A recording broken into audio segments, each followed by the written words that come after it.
छल क्या है? जैसे मैंने आपको अपनी कोई बात बताई, पर्सनल गुप्त बात समझो।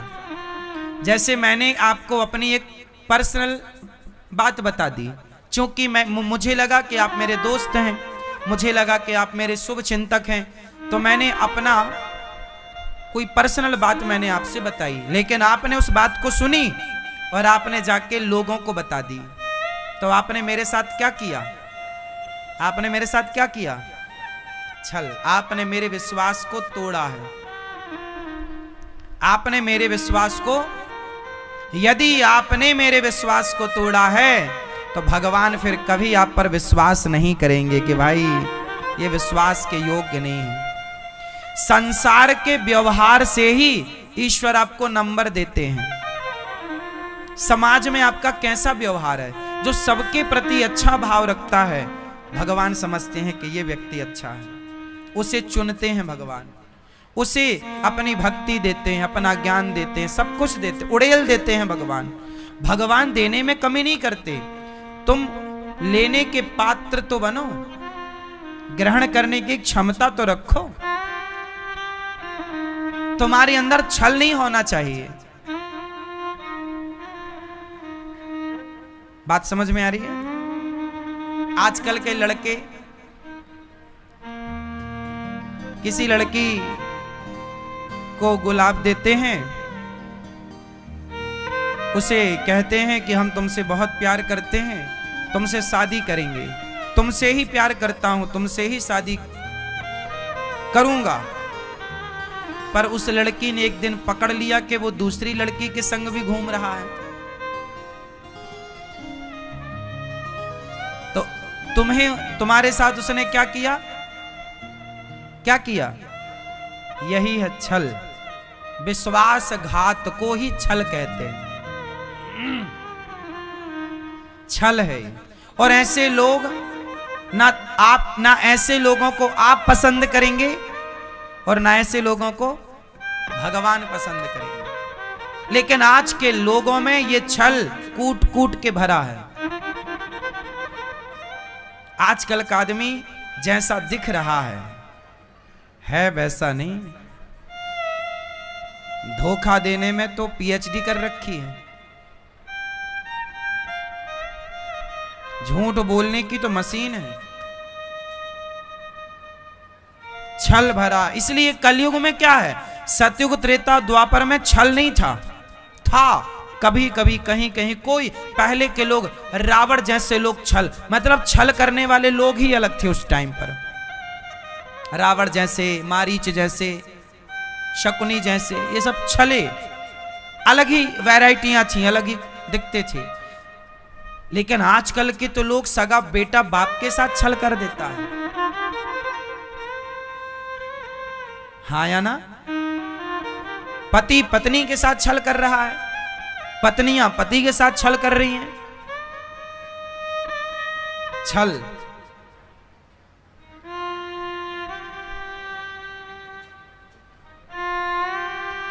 छलावा, ये छल है। अब चलते हैं कपट की ओर। ये कपट क्या है, आप बताओ? कपट कहते हैं कि जितना भोजन है वो सारा मुझे ही मिल जाए, आपको ना मिले। बाप की जितनी संपत्ति है वो मुझे ही मिल जाए सारी, बड़े भैया छोटे भैया को बिल्कुल ना मिले। ये भावना, मेरे बेटे को मलाई वाला दूध मिल जाए, जेठानी के बेटे को नीचे का दूध दे देंगे बिना मलाई का। मेरे बेटे को मीठा मीठा आम मिल जाए, जेठानी के बेटे को थोड़ा कच्चा वाला खट्टा वाला पकड़ा दो। मेरे बेटे के रोटी में पूरा घी होना चाहिए लबालब चुपड़ के, और जेठानी का बेटा है इतना सा चुपड़ दो, खुशबू बस आए बस। ये कपट है। ये क्या है? कपट। मैं खाऊं खीर पूड़ी, और कोई घर में मेहमान आ जाए, अतिथि आ जाए, तो उसे सूखी रोटी खवाऊं कि घर में तो कुछ है ही नहीं, सूखी खवा रहे हैं उसे मेहमान को।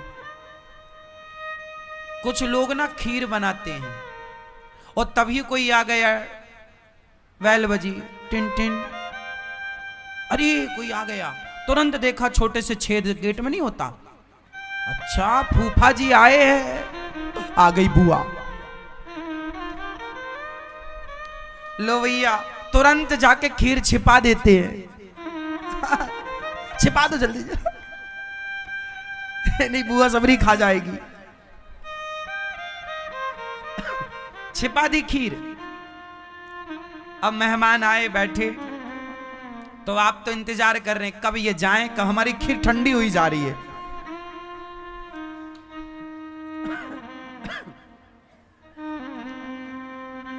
आपके घर में जो है सूखा रूखा ईश्वर का दिया, सभी में बांट कर खाना चाहिए।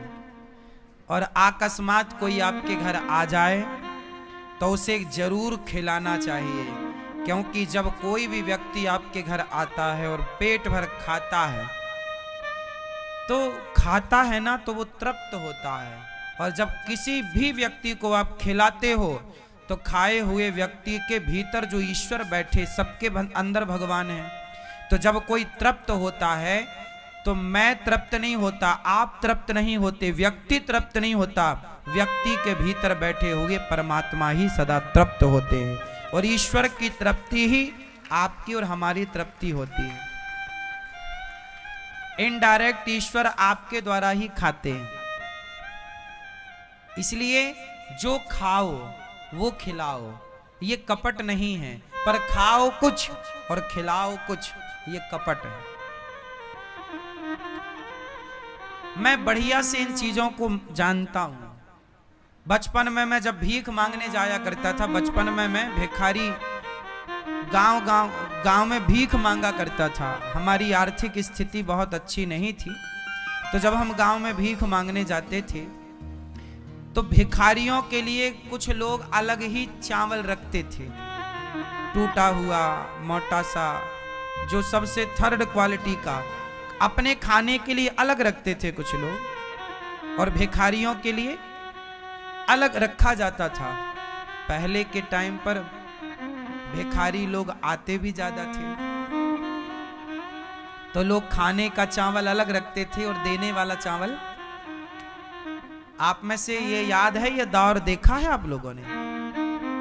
हम तो गुजरे हैं ना, हमें तो खूब अच्छे से सब पता है। जब हम भिक्षा मांगने जाते थे तो लोग अपना खाने के चावल अलग खाते थे और हमें अलग देते थे भिखारियों के लिए। हम ले लेते थे, हमें कोई दिक्कत नहीं थी, हमें तो बस गरीबी थी तो पेट भरने से मतलब था। हम तो बस ये पहले ये जानते थे चावल होता है, बस चावल भी नाना प्रकार के होते हैं, ये तो अब जाने। पहले तो बस ये जानते थे कि चावल होता है और चावल खाया जाता है। रोटी होती है, रोटी खाई जाती है, पर रोटी की गेहूं भी कई प्रकार की होती है, ये बहुत बाद में जाने। अब समझ में आता है कि अच्छा इसमें भी वैरायटी होती है। पहले तो बस भिखारी को जो मिल जाए। तो जब हम लोगों के घर जाते थे तो लोग हमें देते थे। किसी के घर जाएं तो वो बिल्कुल टुकड़े टुकड़े वाले चावल, किसी के घर जाएं तो मोटे चावल लेके के आते थे, और उसी की खिचड़ी बनाया करती थी माँ। कभी चावल, कभी खिचड़ी, कभी कुछ खाते थे भोग लगा के भगवान जी का। लेकिन मन में एक भाव था, हम देखते थे ना लोगों के घर, देखो बच्चे थे, गांव में जाके बैठना उठना खेलना, उन्हीं के घर में जाके खेलते थे उन्हीं के बच्चों के संग, और उन्हीं के घर जाके भीख भी मांगा करते थे। तो सब चीजें देखते थे। तो हमने तब मन में भाव रखा था कि ये कभी भगवान हमें इस लायक बनाएंगे तो ये कपट हम नहीं करेंगे, जो हम खाएंगे वही खिलाएंगे। इसलिए गौरी गोपाल आश्रम में जो हम स्वयं खाते हैं वही आप सबको भरपेट भोजन मिलता है। यदि हम कुछ खाएं और आपको कुछ खिलाएं तो वो कपट हो जाएगा, और यदि मैंने कपट किया तो इस कपट का हिसाब मुझे जाके वहां देना पड़ेगा। क्यों अनिरुद्ध, तुमने भी कपट किया, इसलिए मैं नहीं चाहता कि मुझे जब हिसाब देना पड़े तो नजरें नीचे करनी पड़े। भगवान के चरणों को देखते हुए हिसाब दूं कि प्रभु आपने जिस लायक बनाया, सेवा करी, मैंने कपट नहीं किया, जो खाया वो खिलाया, जिस क्वालिटी का खाया उसी क्वालिटी का खिलाया। इसलिए गौरी गोपाल आश्रम में जो हमारी माताएं खाती हैं, जो प्रसाद आप लोग अन्य क्षेत्र में पाते हो ना रसोई में, जो क्वालिटी का चावल आप खाते हो वही चावल हम भी खाते हैं, वही दाल, वही सब्जी, वही सब आपने भी खाया होगा प्रसादी। कुछ ऐसा लगा कि ये भंडारा लंगर तो देखो ऐसे लोग बलाह भी टाट देते हैं, लेकिन नहीं, यहाँ सब चीजें आपके लिए सुव्यवस्थित बनाई जाती हैं। आप समझ रहे हैं बातों को? कपट नहीं, कपट नहीं, छल कपट। छल क्या है वो भी आपको समझाया, कपट क्या है वो भी। इसलिए इन चीजों से बचिएगा, क्योंकि आप देखें ना देखें, हम देखें ना देखें, आप वृंदावन आते हैं ना, तो आप ये थोड़ी देखते हैं कि किस क्वालिटी का चावल गौरी गोपाल आश्रम में मिल रहा है। आप तो प्रसाद की भावना से पाते हैं, लेकिन ये तो मेरा धर्म है ना कि मैं आपको अच्छे से अच्छा खिलाऊं, आपकी अच्छे से अच्छी सेवा करूं। ये तो मेरे से सवाल होगा ना कि जब मेरे भगवान पूछेंगे कि जब वृंदावन मेरे भक्त आए तो तुमने उनकी किस तरह से सेवा की, क्या खिलाया, ये तो मेरे से सवाल होगा, जवाब मुझे देना पड़ेगा। इसलिए आपसे भी एक सवाल होगा कि आपने अपने भाई के साथ, अपनी पत्नी के साथ, बच्चों के साथ, पिता के साथ, माता के साथ, समाज के साथ कितना आपने छल किया, कपट किया, क्यों किया, क्या जरूरत थी? आज बहुत सारे लोग अपने बाप के साथ कपट करते हैं। बहुत सारी बहुएं अपने बच्चे के लिए बादाम का हलवा बनाएंगी, अपना बादाम का हलवा खाएंगी, और बूढ़ी सास को बासी रोटी पकड़ा देंगी। बूढ़ी अम्मा, बूढ़ी सास, बूढ़ा ससुर, उसे भरपेट कुछ लोग भोजन नहीं देते, निकाल देते हैं। चलो हमारे घर में जगह नहीं है। बेटा, कितने बच्चों ने अपने माँ बाप को घर से निकाल दिया, ना निकाला होता तो ये वृद्धाश्रम बनाने की क्या जरूरत थी? तो ये कपट ही तो है कि जिस माँ ने आपकी तेल मालिश करके, पढ़ा लिखा करके योग्य बनाया, आपने उसी माँ को घर से निकाल दिया जिस माँ ने आपको चलना सिखाया। तो आपने अपनी माँ के साथ क्या किया? आपने अपनी माँ के साथ छल भी किया और कपट भी किया। हाँ या ना? ये बहुओं को लगता है कि हमें सास की सेवा ना करनी पड़े। अरे ये तुम्हारा धर्म है। सास घर की बूढ़ी स्त्री है, बूढ़ों का सम्मान, पेट भर रोटी देना। मंदिर क्या है? घर के बूढ़े ही चलते फिरते भगवान हैं, उनकी सेवा करो, उन्हें प्रसन्न रखो, उनकी दो बातें बर्दाश्त कर लो, यही ईश्वर की सबसे बड़ी पूजा है। और कौन सी पूजा है? तुम क्यों पत्थर पूजते रहते हो? कबीरदास जी कहते हैं कि पत्थर पूजे हरि मिलें, तो मैं पूजूं पहाड़, तासे तो चक्की भली जो पीस खाए संसार। तुम्हें पत्थर ही पूजने हैं तो पहाड़ की पूजा कर लो। चक्की, तुम्हारे घर में जो गेहूं पीसने की चक्की होती थी वो पत्थर की होती थी, उसकी पूजा कर लो। पर पत्थर की पूजा करना उद्देश्य नहीं है। उद्देश्य है, पत्थर तो खाता नहीं है, पीता नहीं है, पर तुम्हारी माँ खाती है, पीती है, तुम्हारा बाप खाता पीता है। जो खाता पीता है उससे कोई देता नहीं है, और जो नहीं खाता उसके सामने लड्डू 56 भोग परोसे जा रहे हैं। इसका मतलब ये मत समझ लेना कि मूर्ति पूजा नहीं करनी चाहिए। मूर्ति पूजा करनी चाहिए। हम हिंदू हैं, हम हिंदुओं का परिचय है ये कि जो हिंदू पत्थर की पूजा करता होगा, जो पत्थर को पूजता होगा, वो इंसानों को किस तरह से पूजता होगा। ये उपमा है। ये क्या है? उपमा है कि जो पत्थर को पूजता होगा वो अपने माँ बाप को किस तरह से पूजता होगा। लेकिन अब कौन समझाए ये दुनिया वालों को कि आजकल के लोग पत्थर ही पूज रहे हैं, माँ बाप को नहीं पूज रहे हैं।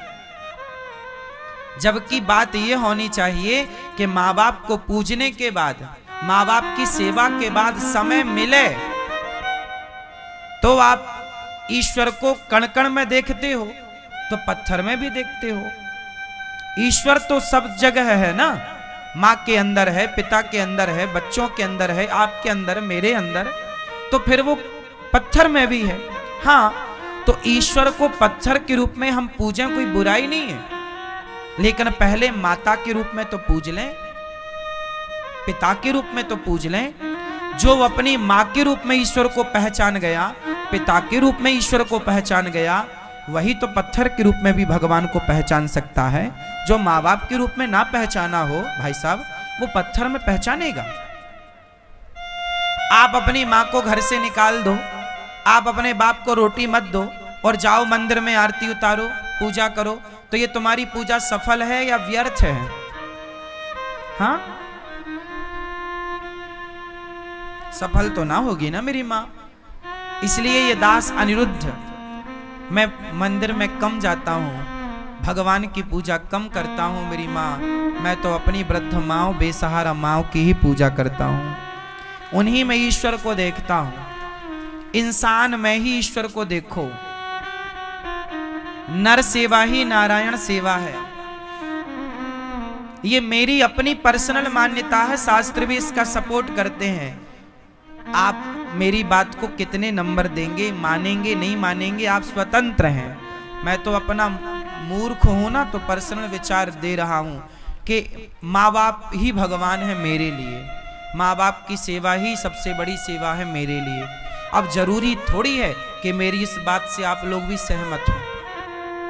आप सहमत हैं तो ठीक है, नहीं है तो भी ठीक है।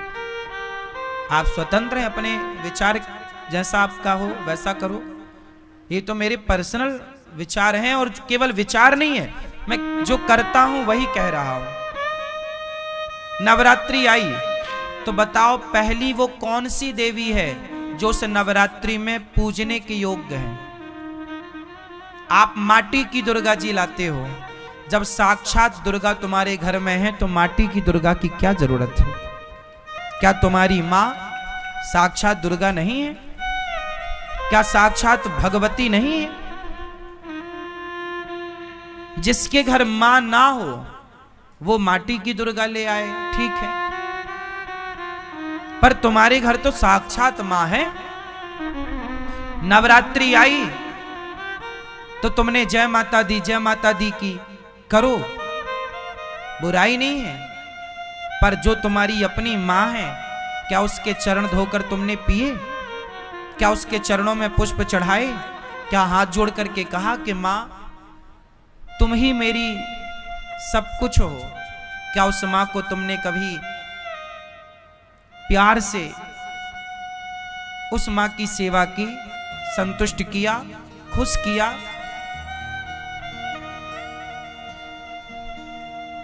कहावत है, हमारे गांव में कहावत बोली जाती थी। वो कहावत बड़े बुजुर्गों ने बहुत सोच समझ के बनाई। घर के देव ललाएं, बाहर के लड़ुआ खाएं। घर के देव ललाएं, बाहर के पूजा मांगे। क्या मतलब है इस कहावत का? भैया बताओ क्या मतलब है इसका?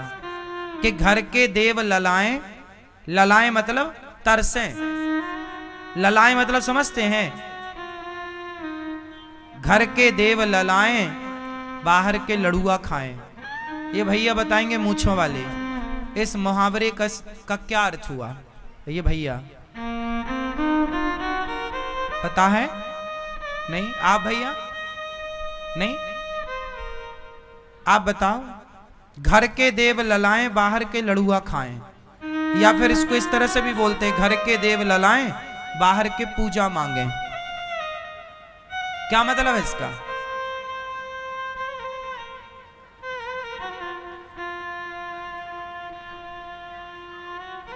इसका सीधा सा अर्थ है कि तुम्हारी सगी माता बेचारी भूखी प्यासी है और तुम बाहर मंदिरों में जाके लड़ुआ का भोग लगा रहे हो। जो नहीं खा रहे हैं उन्हें खवा रहे हो, और जो खाने को तैयार हैं उन्हें दे नहीं रहे हो।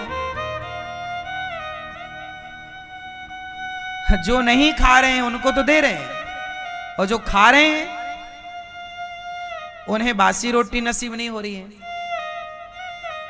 अभी एक माता आई, अभी 2 दिन पहले उन्होंने बताया कि मेरे बेटे बहू ने 10 दिन तक मुझे घर में खाना नहीं दिया।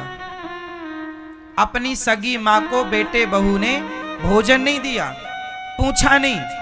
फिर वो माता 10 दिन कुछ नहीं दिया उसे, बेचारी बाहर मांग कर खाई और बाद में गौरी गोपाल आई, यहाँ माता की सेवा हो रही है। अब बताओ, नवरात्रि आ रही है कल, हम तो इन वृद्ध माओं की ही सेवा करते हैं, इन्हें दुर्गा काली महाकाली मान कर। भगवान आजकल ना लोगों ने सब परिभाषाएं बदल दी, मनमुखी काम चल रहा है, जिसे जो अच्छा लगता है वो करता है। रियलिटी से, सच्चाई से लोगों को कोई मतलब नहीं है।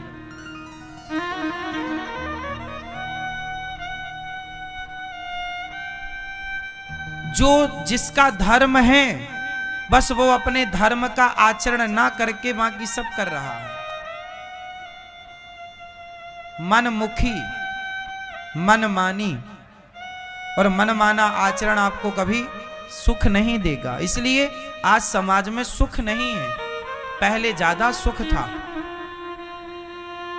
पहले ज्यादा पैसा कम था, पहले सुख ज्यादा था, संतुष्टि ज्यादा थी। इसलिए 2 चीजें त्याग दीजिए, पहला छल, दूसरा कपट। जिस दिन ये त्याग देंगे भगवान आपको स्वीकार कर लेंगे।